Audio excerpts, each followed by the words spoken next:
Sinyal Mason Greenwood kembali bela Manchester United usai ditelepon Erik ten Hag. Jelang melawan Leeds United, 3 pemain inti MU dipastikan absen.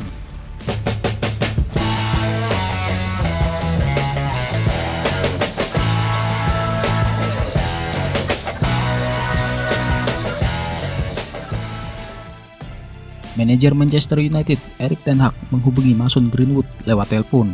Ten Hag disebut senang, anak asuhnya itu sudah bebas dari jeratan kasus hukum. Pembicaraan tersebut merupakan pertama kalinya dilakukan oleh Ten Hag dengan Greenwood sejak membesut Manchester United.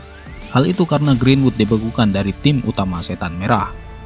Kasus yang menimpa Greenwood sudah selesai. Pesepak bola asal Inggris itu dinyatakan tidak bersalah dengan tuduhan tersebut. Walau demikian, Greenwood belum pasti bisa diajak kembali bermain di Manchester United. Ten Hag cuma sekedar bertanya saja keadaan mantan pilar Inggris U19 tersebut.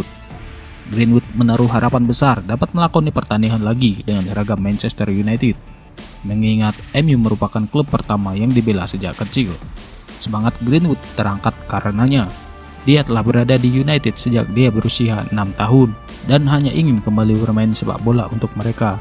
Dia paling bahagia dengan bola di kakinya, kata sumber yang dikutip dari Mirror. Erik ten Hag buka suara terkait kondisi timnya jelang menghadapi Leeds United. Ia mengakui ada 3 pemain inti yang akan absen di laga ini. Seperti diketahui, Man United akan melakoni laga tandang di hari Minggu nanti. Setan Merah akan berhadapan dengan Leeds United. Menghadapi rival klasik mereka, MU dituntut untuk meraih 3 poin di laga ini. MU baru saja ditahan imbang oleh Leeds United pada tengah pekan kemarin dengan skor 2-2. Ten Hag membeberkan kondisi timnya jelang laga ini. Ia memastikan ada 3 pemain inti MU yang tidak bisa bermain. 3 pemain yang dimaksud adalah Anthony Martial, Anthony Dos Santos, dan Scott McTominay.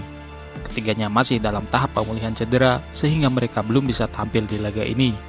Namun ada kabar baik, Ten Hag menyebut kondisi pemain-pemain lainnya berada dalam kondisi yang prima. Ia optimis tidak ada pemain yang cedera lagi jelang kunjungan mereka ke kandang Leeds United. Manchester United sendiri mendapatkan tambahan tenaga jelang menghadapi Leeds United. Aaron Wan-Bissaka yang sakit pada tengah pekan kemarin dikabarkan sudah fit dan siap bermain melawan The Whites.